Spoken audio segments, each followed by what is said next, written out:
Hey guys, Subpar Lobster here, and today we're going to be reviewing X-Men Origins Wolverine. Now, I don't know what I could say about this movie that hasn't already been said. It's a pretty terrible movie. I mean, it's by far the worst of the X-Men movies, and there are a few kind of crappy X-Men movies. This one definitely takes cake of being the absolute worst.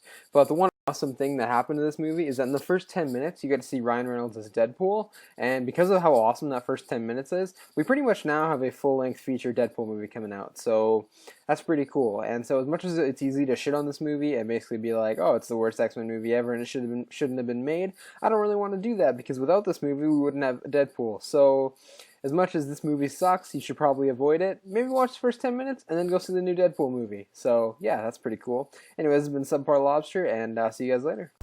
Hey guys, the Chief Ash here coming at you from a freaking hotel room because I am traveling and doing stuff, and I'm here to give you my little tidbit on X-Men Origins Wolverine.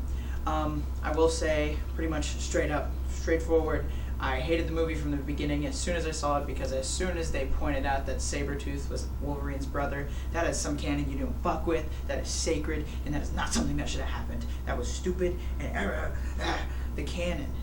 Okay, if X-Men, the first one, didn't ruin canon a little bit, because it just kind of tinged on it, and then the second one was kind of like, the Bryan Singer was trying to kind of keep it in the universe, at least, something that made a little bit of sense. This movie just pooped on it and shit on it, and this is the first movie where they started introducing characters, and it was just like, oh, this is the new thing, and blah, blah, blah, blah, blah, blah. And nowadays, that's accepted as commonplace, but when this movie first came out, that was not a thing. It has terrible storytelling, terrible everything. The CG claws, guys. CG claws. It looks so bad. Everything's bad. Don't watch it. This has been the Chief Ash. Keep watching. What's up, guys? Nick Flurry here. This week for my feature, I've decided to talk about X-Men Origins Wolverine. It is the first big screen major motion picture film debut for the character of Deadpool, which a film that comes out this Friday, and I will be reviewing this movie in honor of that film. Man, the movie's it's not good. It's not good. It's pretty bad. And if you've seen it, you know what I'm talking about. It came out in a time where I was just watching every comic book adaptation they had, every comic book movie they had out. I was watching because most of them during the 2000 to 2010 era were pretty good. The Spider-Man films were good. X-Men was killing it in the box office. Critics loved them. So I'm thinking that this movie, that X-Men Origins Wolverine, would fit in the exact same category. That there's no way that this could be bad. It has to be good if it's carrying the X-Men name. How wrong was I? I had no idea the movie would be this bad, and I was highly disappointed when leaving. I remember watching the trailer. It was back in 2009. I was a freshman in high school. Watching the trailer, thinking, "Hey, this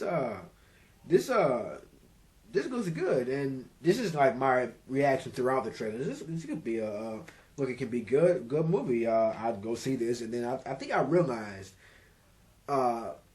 maybe towards the end of the trailer when Wolverine's launched up from his motorcycle and goes to attack a freaking helicopter. That's when I realized, oh, okay, this is not going to be good. This is, well, I don't want to see this. I think I can skip this movie. I think I can skip this one and be okay.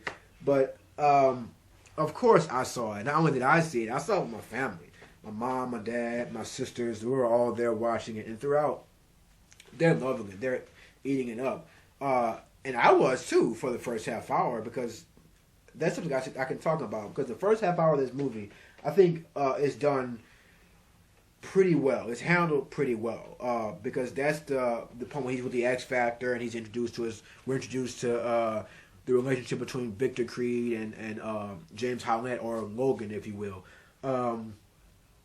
Because I understand that the connection between the two in the film isn't canon with the comics. It's Victor Creed and Logan aren't brothers. But when you watch the movie, I think that aspect of the story, that aspect of the movie is handled well. And not because of the screenwriting, not because of the direction. It was handled well because Leah Schreiber and Hugh Jackman both understood the characters. They both had an appreciation and love of the characters that really shined through the movie. It made you forget about how bad the movie was every time you see them on screen together. And for a time, I did forget about how bad the movie was. I enjoyed Liev Schreiber's and Hugh Jackman's chemistry because they're actors who have both been on the scene, both who've been in Oscar-nominated movies, both been on stage, both actors who know how to appreciate a good character. Even if the script is horrible, they are great character actors who can give their craft all, dedicate their craft to the character they're playing. And it really, that is really the one of the few good things I was able to take away from the movie. Liev Schreiber and Hugh Jackman, they were both great in this movie. Watching them on screen was just it made the movie worth watching them on screen. Watching that fight scene in the bar, you see Liev Schreiber go down on all fours, charging at him. That was fun to watch.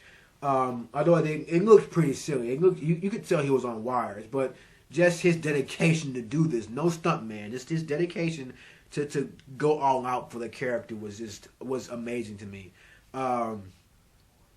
That's a good thing I was able to take away from it. Another was Ryan Reynolds' Wade Wilson.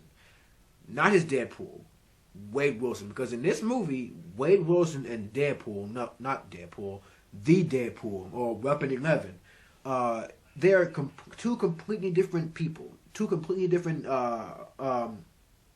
things in the film. Then the Deadpool con we'll talk about a little later. But Wade Wilson, Ryan Reynolds' Wade Wilson was great, and I can't give that credit to the screenwriter because Ryan Reynolds is known for being a funny guy, a naturally funny guy.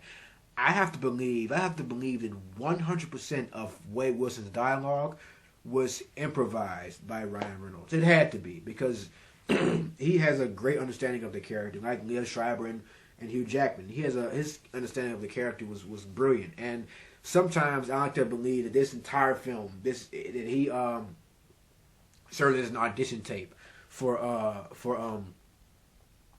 future directors for Fox. Say, hey, this is what I can do with the character. Give it to me. This is what I want. This is what I've always wanted. Just let me do this because I can. And he really did.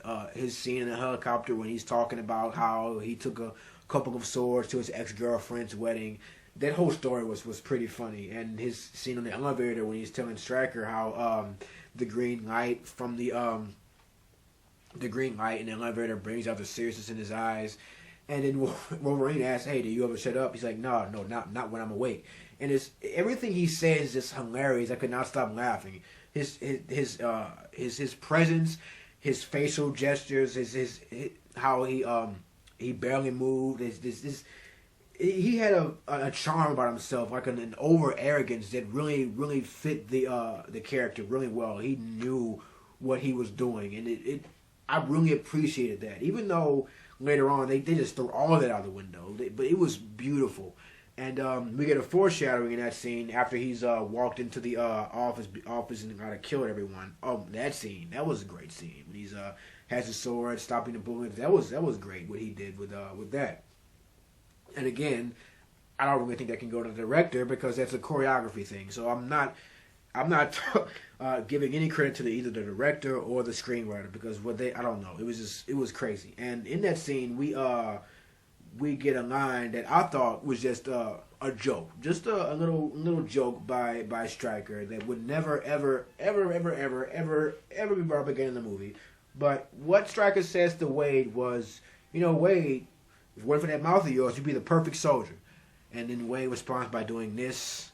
And but I thought it was just a little joke that was in it because he's called the Merc with the mouth. It was a little play to his little tagline. But oh my God, I was wrong. That line was foreshadowing something way down the line that really killed the movie. But before that part, the movie was already dead. But by then, the movie just committed suicide. It was done for. But I will talk about that later because I think in the entire half hour of this movie, the entire half hour is done pretty well. I think within a half hour after he leaves the X Factor, he's living a normal life. He has a loved one, and he fights Sabretooth in that bar, and I think after that scene, when he gets the adamantium claws, the movie should have like gone like from 0 to 60 really fast when he got the adamantium claws. But it didn't. It got worse. The movie went down a path it could not come back from, and that's when you take Wolverine for what he is, the adamantium claws, and you just do whatever you want. But no, they as soon as he got the claws, the movie went down a path I had no idea it was going from. He became the Terminator. Bullets were bouncing off of him and stuff. And I remember in X-Men 2 when he got shot in the head. That was a scene he was at Iceman's house, Bobby, and then the police shoots him in the head. He was out. He was gone for a long time until Rogue helped him release the bullet from his skull. But in this movie, in X-Men Origins Wolverine, he is the Terminator. Bullets are bouncing off him. It is ridiculous what they did with him. And, oh my God. I'm already done talking about the good, because after that part, the movie just goes way down. The CG is awful. The green screen is awful. His adamantium claws. When you first see the claws, he's in the bathroom. It's a bathroom scene. He's scraping them together, trying to figure out how to make them work. And, the CG for the claws are so bad. They look like cartoons are on his hands. Oh my God. It's hilarious how bad it is. Because I remember in X-Men 1, when you first see Wolverine, the claws, they're not CG. They're props. They're props. Why not use props for that scene? Why did they have to be CG? Why was it that important to have CG claws in that scene when you could have easily used props? Because they looked so bad. And there had to be a point when they're going over the editing room. There had to be a point where they look at that and say, "Oh, that doesn't look good. We got to clean it up. We got to fix that." But maybe they did. Maybe they looked way worse than they did before. Or maybe they thought, "Hey, that's good CG right there." I had no idea what their thought process was because that was horrible. And speaking of CG, Patrick Stewart's also in this movie. Oh, yeah, he is. In the end of the movie. There's a plot. There's some kind of plot in this movie that's been talked about. But in the end of the movie, Patrick Stewart comes up, and all the kids that Strike are kidnapped. But this is not important. They're all going to the Blackbird for some reason. And Patrick Stewart's out there as his Xavier is standing up, and they used CG to make Patrick Stewart look younger, and that was just horrible. He looked scary. He was scary to look at. I looked away when I saw him how bad he looked. He was horrifying. He looked like they stretched leather across his face or something. But that's those things are acceptable compared to what they did with Deadpool in the end. They called him the Deadpool because he's a pool of dead mutants and their powers and whatever. It's stupid. Weapon 11, it's dumb. But they sewed his mouth shut. He's the Merc with the mouth, and they sewed his mouth shut. They took whatever charm, the magic that Ryan Reynolds gave to the character, and they lost it because the charm wasn't his fighting. It wasn't the sword fighting. That was good too, but what really gave Ryan Reynolds the character was his ability to speak. The things that came out of his mouth is what really gave us, because when he's fighting, it's not Ryan Reynolds. It's his stunt double, Scott Adkins. He was great in the movie, Scott Adkins. But they sewed his mouth shut, and also he in his arms he has adamantium swords, a substance that cannot be broken, can't be bent. But for some reason, the sword extends throughout his entire arm, but he's able to do this when they're inside. Oh my God! When they're inside of him.